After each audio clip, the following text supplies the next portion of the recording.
We're going to talk about valve wrenches.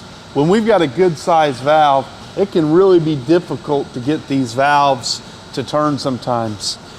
We might look at a pipe wrench and think that would be a good tool to use as a cheater, but the jaws of the wrench are going to score up that handle and not give us really the leverage that we want.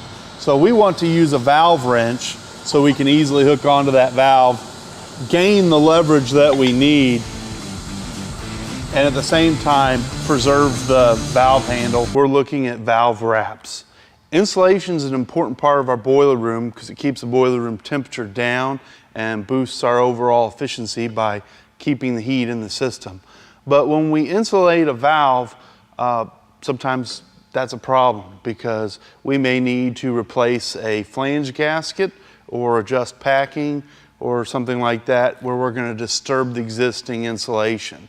So a wrap is basically a way that we can still insulate the valve, but when we're finished with our service or maintenance on the unit, we can replace that and not have to pay to have it re-insulated. Talk about greasing valves. Common sense would tell you that when you buy a brand new valve and you install it, it's going to be good, ready to go. Unfortunately, common sense would be wrong. These are frequently shipped without lubrication in them because it would be another MSDS document or some reason that they don't. So when we get these and they're freshly installed, we may find that these are just a real bear to turn, and I can actually hear the metal on metal in there. So what we want to do is, after installing one, put some high-temp grease in there.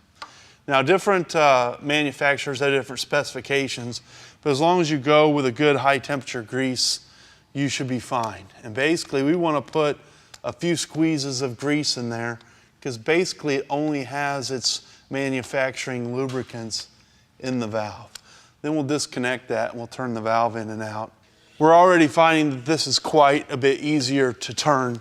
300-pound class valves will often have this Zerg fitting to put grease directly in there. Otherwise, we can thread the valve out, grease the stem, and operate it a few times. And once we've operated it a few times, we'll get that grease worked in, and it's going to be easier to open for the life of the valve. Once we put this valve in service and it's operational, we may want to pay some attention to the packing on it. The packing may be tight from the factory, it may not.